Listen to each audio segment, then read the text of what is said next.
Hi, just back again now, and I hope talking about kidneys and fat and things not grossing you out too much. But there are great truths here to be brought to light, and I just want to read to you from Psalm 26 and verse 2.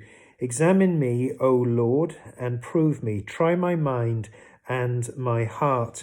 And on this theme, in my reading, and then I notice in my own Bible there at the bottom in the little commentary, it says mind is literally kidneys in inverted commas, a symbol for the conscience. So we're talking in the peace offering. Um, it's one of the sweet smelling aroma type offerings. So as the fat is put onto the altar to be burned, so the aroma goes up.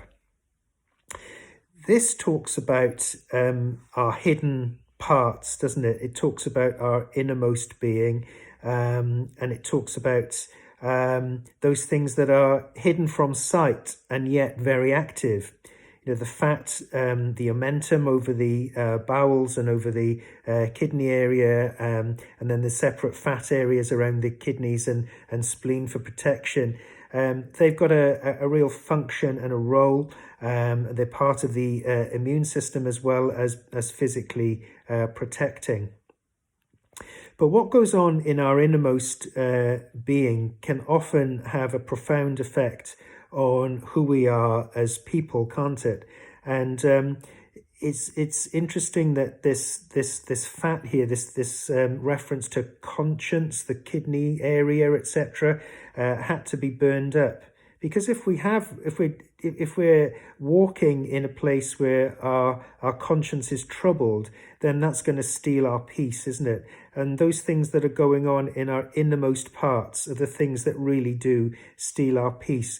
But here we've got a picture of Jesus, being put on the altar for us and taking all of that stuff that would steal our peace, because he's at pains as soon as he's resurrected from the dead to restore the peace. He talked before he went to the cross in John's Gospel there, that very concentrated teaching that he gives to the disciples. He's at pains again to talk about his peace there, but then he emphasizes it as soon as he comes back to them.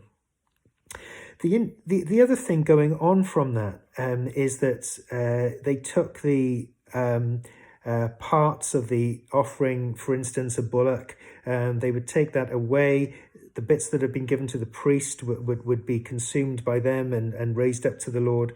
And then there'd be this great feast on the bits that were left, which would have been a lot of the animal.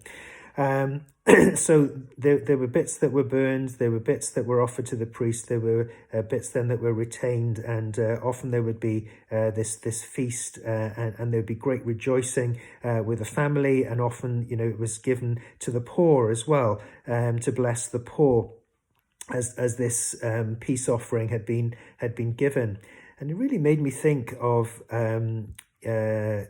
the Lord is my shepherd, Psalm 23, and how the Lord furnishes a table before us there in the presence of our enemies.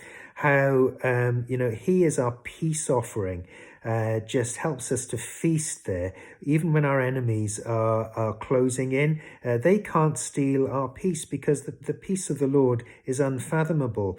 It's quite difficult to translate, and it's a plural word, and it means health, healing, wholeness, completeness. There's so much in there. But I just wanted to give you a glimpse really on Jesus, the peace offering, on what that means, and how that sweet smelling aroma has brought us back into fellowship. And just thinking about the restoration of Peter over the last couple of days, that must have been such a sweet smelling aroma there. Jesus wants us in deep fellowship. He wants the innermost parts of us dealt with, and he's telling us that he has the ability to do that. So would you allow him to show you which bits inside of you need to be brought under his blood, under his offering, under this sacrifice that he gave for us. Let him deal with that. Allow the Lord to love you in those deep areas. Give those things over to him that may be holding you back. Because this is a time that he wants us to press forward and not hold back. We set our faces as flint, don't we? Because he's got great plans and purposes for us. God is for you, not against you, and he loves you with an everlasting love. God bless you. Be back tomorrow. Goodbye.